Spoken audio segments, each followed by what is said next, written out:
My biggest client on Upwork paid me over $100,000, $100 an hour. I scaled their ad account from $500,000 a month to $750,000 a month whilst tripling their ROAS. The job post that started it all? One sentence. Just one.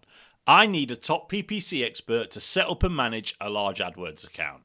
No brief, no details, no budget. Just that. Every other freelancer who saw that post scrolled past it. No information. Probably a tie kicker. Probably doesn't know what they actually want. Next. I didn't scroll past it. I clicked on the client's profile and looked at one number. Their spending history. It was over $100,000 spent on Upwork. The average hourly rate paid? $40 plus. One sentence, that's all that the brief was. But I knew where to look in order to qualify them. And that's the difference between freelancers who earn 5 figures a month on Upwork and freelancers who fight over scraps. The thing is, guys, most people on this platform are looking at the wrong things. They read the job title, they check the budget. If the number looks too low, they skip to the next one. If the brief is too short, they skip. And they wonder why they can't land a decent client. The money on Upwork is not hiding. It's in the jobs that everyone else scrolls past. And today, I'm going to show you exactly how I find them. Live, on screen, the exact system that I use every single day that's made me over $500,000 on the channel. So this carries over from my previous video. Speed is your first leverage. Before I even open Upwork, I already have all of the best jobs that are available, that have dropped overnight, that have dropped right now. It is 10:36. There was a job come through here, as you can see, at 10:33. They are live in my inbox. I've got notifications set for the categories that I care about the most. By the time most freelancers log in and start browsing, I've already applied to the best ones. If we have a quick scan of things that have come through, the latest one here for an AI automations engineer, they're hiring. That looks full-time, and I would avoid that because of the location and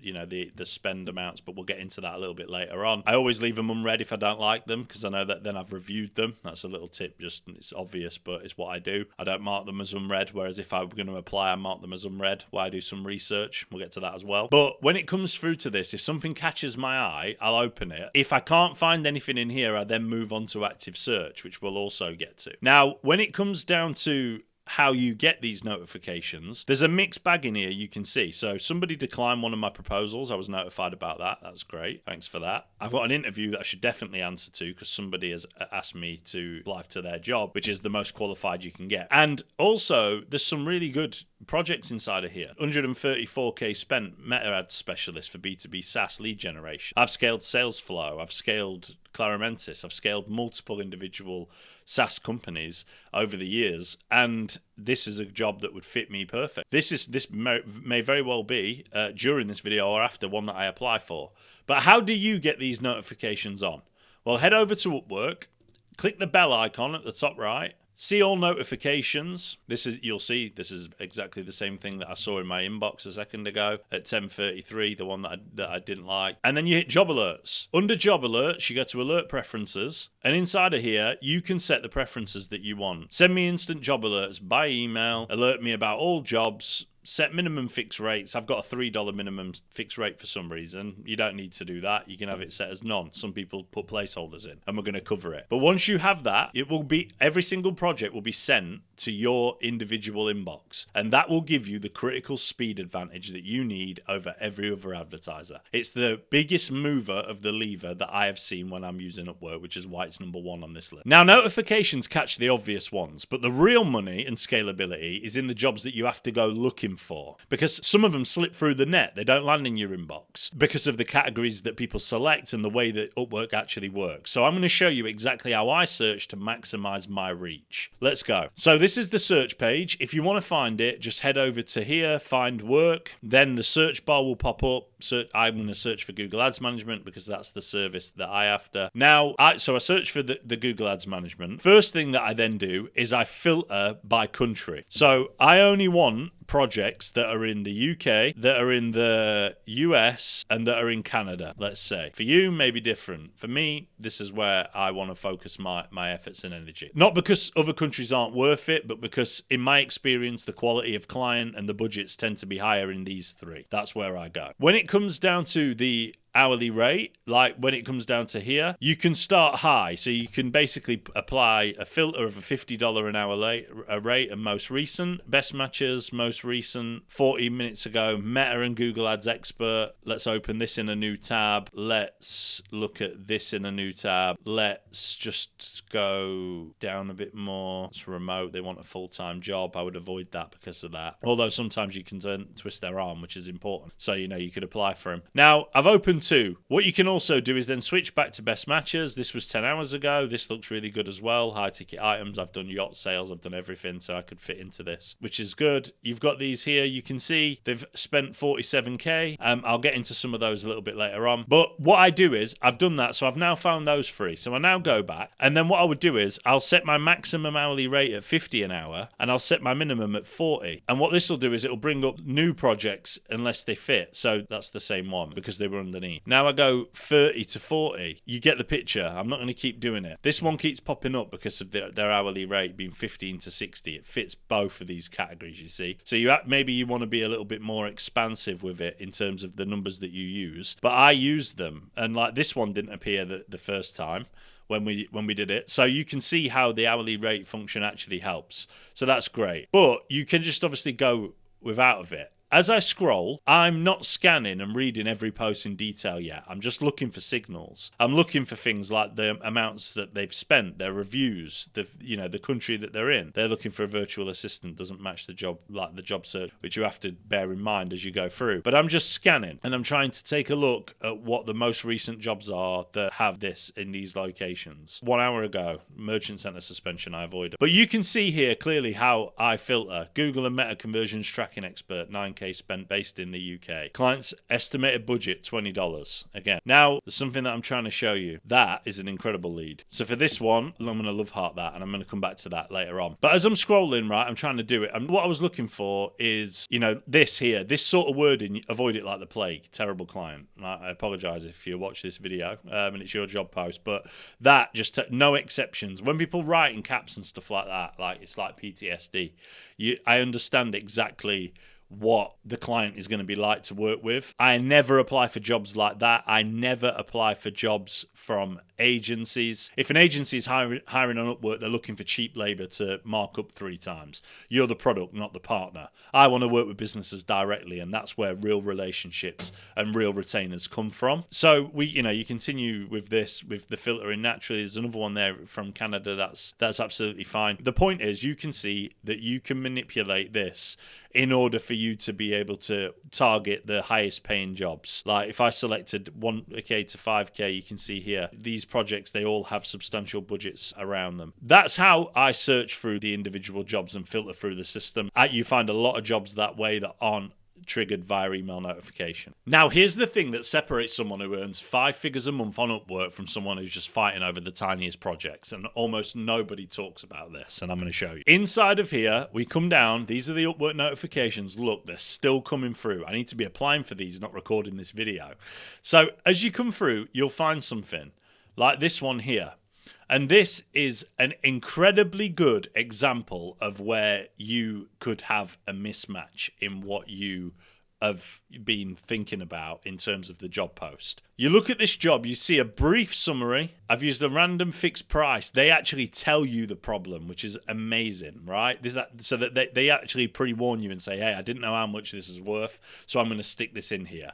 But inside of the client's profile, we get indicators. They're based in the UK. They've had 587 jobs. They've spent nearly $250,000 on the platform. Their hourly rate is low. This is a red flag, okay? And they're in fashion and beauty. So the only red flag out of this is their hourly rate. In terms of what you do from here is a decision for you. Monitoring this data is absolutely critical. This is a high-paying client that is highly likely to hire you on Upwork. You can see very, very clearly the contrast between the depth of their job brief, which is not much, increasing brand visibility and driving sales through targeted marketing. You can see from that that's it. But an inexperienced Upworker will see this and bounce.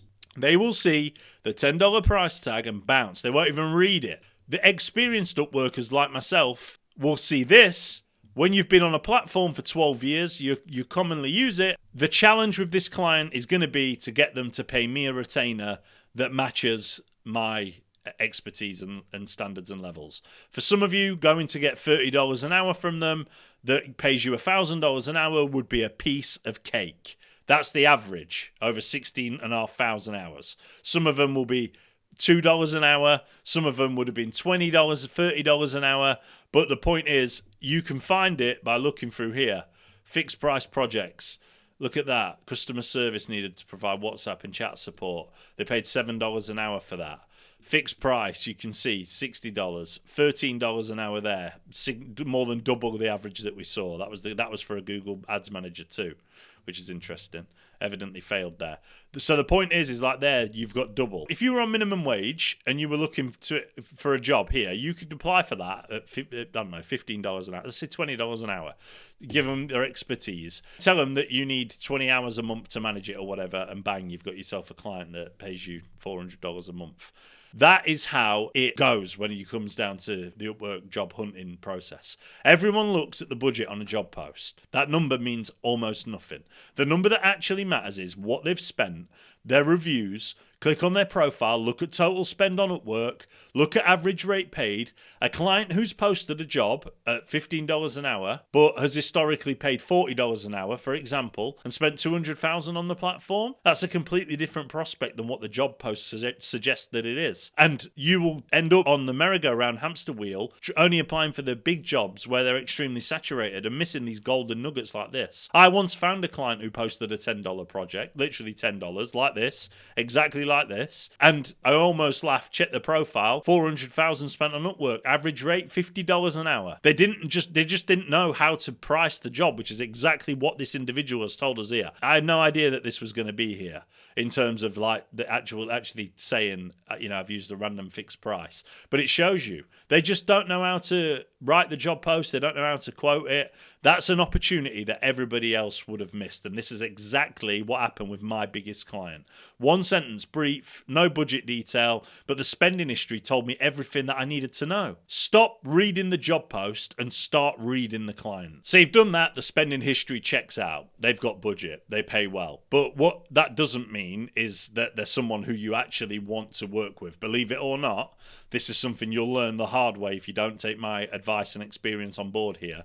You do not want to work with every client, especially on the Upwork platform, because when you win projects for Upwork, and you have to keep them on the platform, obviously, so you're in a position where you held over a barrel to some degree. No matter how professional you are, if the client just has it in for you for whatever reason or something happens, you are human after all, then negative reviews harm what future clients think about you. So what do? I go through, I'm going to pick a different job for this because we've done this. Let's go back to the email inbox and let's go to Meta Campaigns Manager. They've only spent $2,000, but let's use this. We'll use it as an example. If not, we can always go back to the other one. So here you see this from a perspective of reviews. Here, their average review rate is 4.78 out of 3 reviews. If you look at the reviews here, he's never given any feedback, or she's never given any feedback. They've got multiple jobs in progress. Let's go and try and grab a bigger one that has more spend. This one. I think this one was part of the video earlier on. So first thing you look at is obviously the overview. 64 reviews and 5-star. First thing I'm going to do is apply for this job after this video. But when it comes down to this, you look through their reviews, everybody says stellar stuff. This is our second time working with Nicholas, and once again, that's the freelancer review. But this one above it is exactly what I wanted to show you. Boris. You know the name of the guy that's likely to be on the other end, depending on if it's a company account or what. But Boris. So when you send your message, you personalize it and you say the name Boris. Boris, saw your job post. Very brief, very blunt, but like you saw in the previous video. But you do it in a way that is designed to ensure the application's as effective as possible using what's available. And these are all green flags. Now, let me try and find one that would be a red flag. I'm not going to waste too much time on this. We'll see if we can find any of these that are a red flag. That's a red flag to me. No feedback given. They haven't got any closed jobs, really. no feedback given. That to me is always a red flag, but they can just be new to Upwork. They can just be new. So I always check their reviews from previous freelancers, not just the star rating. I always read what people actually said, get the name, Boris, etc. Are freelancers saying they were responsive, clear with feedback, easy to work with? That's a green flag. Are there complaints about scope creep, late payments, impossible expectations? That's your sign to move on and skip them. A 5-star client with great reviews and big spending history, that's your dream job. That's where you invest your connects. Now, if it passes that test, reviews are solid, spending history is right, this is where I go further than anybody else applying for the same job. In some cases, this is where I go one step deeper, right? So they have given us the business name in this individual instance. Okay. What I want to do is I want to come across if I know more about their business than any other freelancer would do. So I'm going to go into Perplexity. I'm going to ask it to do deep research. In fact, let me just get the URL. So I grab this, simple ticks. I've turned on deep research, hit the plus icon, turn on deep research. And I'm going to say, in fact, I'll give it the job brief. I'm applying for this Upwork job. Simple ticks need a PPC manager, and I want some details of competitors and their company achievements so I can blow their socks off with a 2-minute Loom. So what I would do is try and spell properly, first and foremost. But I would fire that off. This is deep research. So what I would do now is I would continue with my job hunt. I wouldn't stop there whilst it's looking and doing this, because it can take a minute or two to go through and find us this. If you want to be efficient, you want to keep moving. So I would continue to go, scroll through job posts and find it. But what I'm actually going to do here is wait. I'll come back to you as soon as the individual searching is done. So the report is done, and Simply Ticks here was a bootstrap company turned private equity-backed event ticketing platform targeting attraction farms, theatres, museums and schools. So this gives us a lot of information. Paid search built from scratch. Ockham Ventures took Simple Ticks from one sign-up via paid search to over, this is your opening hook. So they've worked with Ockham. They've worked with a company called Ockham Ventures before, which is interesting. That's probably a case study on their website. Would I mention it? We invest in private companies positioned for sustainable growth. No, so that's that's the investment company. Sign-ups, this is their opening hook. They already know PPC works and they need someone to optimize. So we can say that. I don't know if I trust that, because it doesn't say anything on the site that's in any great detail. But yeah, there you go. Okay. That does show that we looked into it, so I am going to use it. Core product USPs, same-day payout, head-to-head comparison. Okay, so we're good. So what do? We apply. And that's exactly what we need to do next. Before I apply for any job, I throw it in Claude like that. If they've got the website, we know who their competitors are, what their positioning looks like. Sometimes I'll even check their socials. I was doing that a minute ago. Are they running offers? Have they posted recently? What's their tone of voice? All of this feeds into my proposal and my Loom. By the time the client watches the video, they're thinking, this person knows my business better than the last agency that I tried. That's the whole point. You're not just applying for a job, you're showing up prepared while everyone else is showing up generic. So let me just quickly send this Loom. I'll do it live. Hey Aaron, Michael Elliott here. I'm a top 1% Upwork freelancer with over 500,000 earnings on the platform. I have a YouTube channel where all I do is speak about PPC and AI and discuss and teach people exactly on the best methods. Now, I've done some research on Simple Ticks. I'm not going to lie and say that I didn't use AI to do this, but I always like to go one step further when it comes down to my application. I don't just want to go into things on a whim without any backed information. I understand that you've used PPC before. When it comes down to using Ockham, they helped you scale to 3,700 signups by 2025. So you know that PPC works, and that's the leverage for us in terms of moving forward. When it comes down to the reviews, etc., all of that is great. But what I found really interesting about this was actually the comparison in terms of the competitor table. Now, going after TixFox, Eventbrite, Ticket Spice, Ticket Tailor, TixFox, and Excel Events, going after these is going to be extremely, I don't want to say easy, but a lot of this stacks up. Your payouts are quite strong in comparison to what it looks like for everybody else. When it comes down to the individual,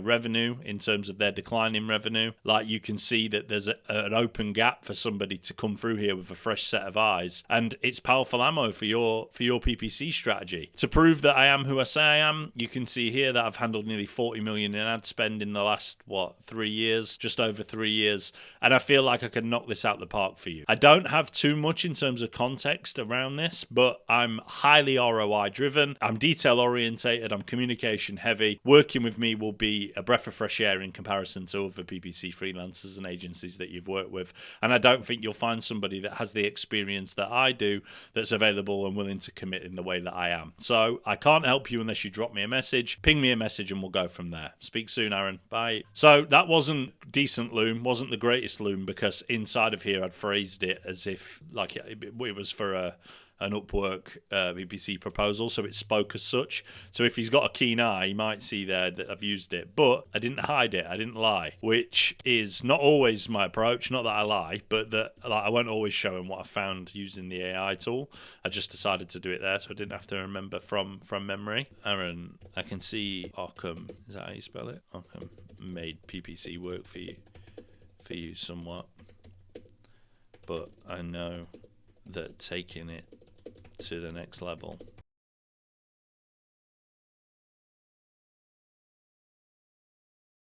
Add some Upwork proposals. When I'm adding these Upwork proposals to my application, just to step in here, I don't always add all of the larger ones. I add reasonable size ones as well, because I don't want them to be too scared and off put by large projects. So I try and pick a big one, then the medium ones alongside it.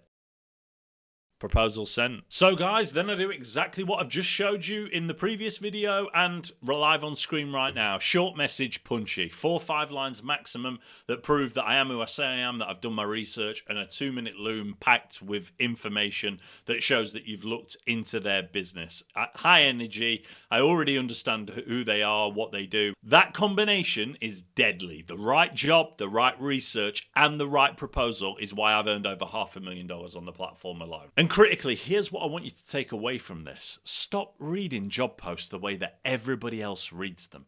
The title doesn't matter. That business there, you wouldn't have known that they were private equity backed if you hadn't have dug deeper into the business. The title doesn't matter. The posted budget doesn't matter. The length of the brief doesn't matter. What matters is the client behind the posts. What have they spent? What have they paid? What do their reviews say? What does their business actually look like? My biggest client posted one sentence. One. If I judged that job the way that most freelancers judge jobs, I would have scrolled right past it. Instead, it became $100 an hour and over $100,000 paid to me. The money on Upwork is not hiding. It's just in places that most people don't bother to look. Between this video and the last one, you now have the complete system. How to find the right jobs, how to qualify the right clients, how to write Upwork proposals that make them reply, and how to show up in a way that no other freelancer on the platform is showing up. This isn't theory. This is how I built a business that earns over $500,000 from a single platform. Starting with $3,000 in the bank and a baby on the way. If I can do it from there, you can do it from wherever you are right now. Now I want you to go and do something. Go to Upwork right now, sort out all of the settings I just mentioned, find a job post that looks worthless, low budget, short brief, the kind of work that you'd normally scroll right past, click on the client's profile, check their spending history, check their average rate paid. Then come back here and tell me what you found. I guarantee at least one of you is about to find a client worth 10 times what the job post suggests. The money isn't hiding, you just have to know where to look. My name's Michael Elliott. I'll see you in the next one.